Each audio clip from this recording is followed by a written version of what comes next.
Es šobrīd atrodos joprojām Latvijas dzelzceļa vēstures muzejā, un mans šīs dienas stāsts būs par lokomotīvu, kas ir redzama aiz mums. Aiz manis TEP 60 sērijas dīzeļu lokomotīva, kas ir arī pirmā šajā rindā.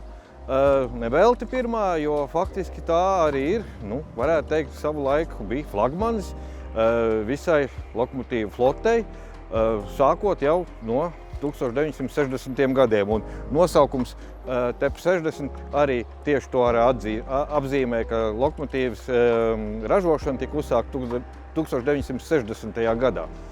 Jau 1963. gadā šīs lokomotīvas nonāca Baltijas dzelzceļa pārziņā, un faktiski no tā mirkļa par vienīgo lokomotīvu depo, kur rīcībā šīs lokomotīvas bija, kļuva Zasalauks.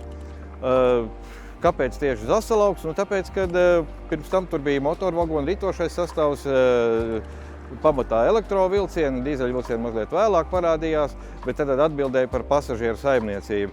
Jo šī ir tipiska pasažieru pārvadājumos izmantot lokomotīvu, galvenokārt, protams, paredzēta tālsatiksmes pārvadājumiem. Un tas arī bija tas galvenais iemesls, kāpēc šī lokomotīva relatīvi ātri parādījās Latvijā. Iemesls bija Rīgas-Maskavas vilciens, kas tobrīd bija pats svarīgākais, un arī līdz ar to tā apkalpošanai tieši pirmās lokomotīvas šeit Latvijā parādījās. Bet pavisam līdz 1996. gadam Zasalauka lokomotīvu depo saņēma 88 šādas lokomotīvas un vēl 8 divsekciju variantā, tādas, kas sastāv no divām šīm te apvienotām lokomotīvēm. Kāpēc tad bija vajadzīgs divsekcija?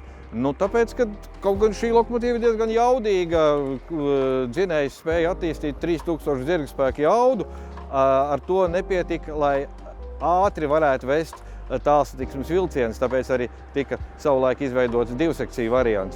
Bet šī tiek galā ar diezgan lielu vilcienu sastāvu līdz 15 pat 20 vagoniem, 800 līdz pat 1000 tonnām. Tās konstruktīvais ātrums ir 160 km/h. Tas ir gana liels. Protams, Latvijā varbūt tādu ātrumu nevar attīstīt, kaut gan nav izslēgts, ka kādreiz tāds arī ticis attīstīts, bet 140 km/h gan bija savulaik pieļaujams atsevišķos dzelzceļa posmos.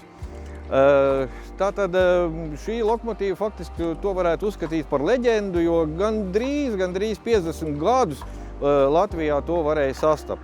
Kā es minēju sākumā, varbūt tie tādi nozīmīgākie un arī tālākie maršruti, jo pat vienu brīdi ar šīm lokomotīviem vilcieni tika vesti līdz pat, piemēram, pēc Simferopolei, kas ir aptuveni 1750 km attālumā.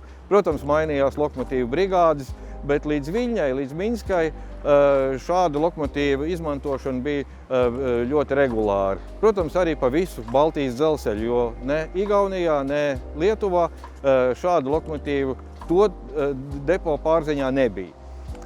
Tad nāca, protams, tie procesi, kas aizsākās 80. gadu otrajā pusē, un Latvija un Latvijas dzelzceļš atguva neatkarību. Liela daļa no TEP 60 sērijas lokomotīviem jau toreiz vēl joprojām bija darba ierindā. Kaut kas no tā visa tika atdots mūsu kaimiņiem, jo sanāca tā, ka pasažieru pārvadājumos nebija piemērota lokomotīva ne Lietuvas dzelzceļam, ne Igaunijas dzelzceļam. 7 lokomotīvas tika nodotas Igaunijas dzelzceļam, 12 Lietuvas dzelzceļam, bet Latvijā 90. gados ar šīm lokomotīviem jau relatīvi maz pārvadājumu tika veikts. Galvenokārt tas ir Rīgas-Ventspils, Rīgas-Liepājas maršruts, kamēr tie vēl eksistēja un kamēr tur eksistēja pārvadājumi ar dīzeļvilci un attiecīgi piekabināmiem vagoniem, jo šis nav vesels vilciens, tā ir atsevišķa lokomotīva, kurai var pēc nepieciešamības piekabināt attiecīgo vagonu skaitu. Lokomotīvas turpmāk tika izmantotas galvenokārt jau Lietuvas dzelzceļā, jo Latvijas dzelzceļā 1997. gadā tās tika pilnībā izslēgtas no inventāra.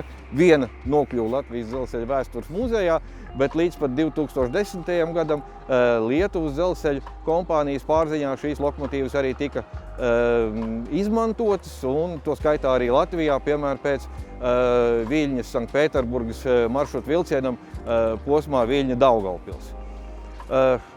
Mūsdienās varam lepoties, ka šī lokomotīva ir saglabāta, un tā ir vesela laikmeta liecība. Lokomotīva nav izkomplektēta, teorētiski to varētu pat iedarbināt, taču nepieciešams arī nopietnas darbs būtu pirms tās iedarbināšanas, jo, protams, stāvot dīkstāvē, daudz detaļas jau ir novecojušas vai arī vairs vienkārši nav izmantojums to struktūrālu pārmaiņu dēļ, bet joprojām mēs lepojamies ar to, ka Latvijas dzelzceļa vēstures muzeja lokomotīva TEP 60 1206, kas bija pēdējā, kur saņēma Baltijas dzelzceļš savulaika no šīs sērijas, ir darba kārtībā, vismaz teorētiski un pilnā komplektācijā.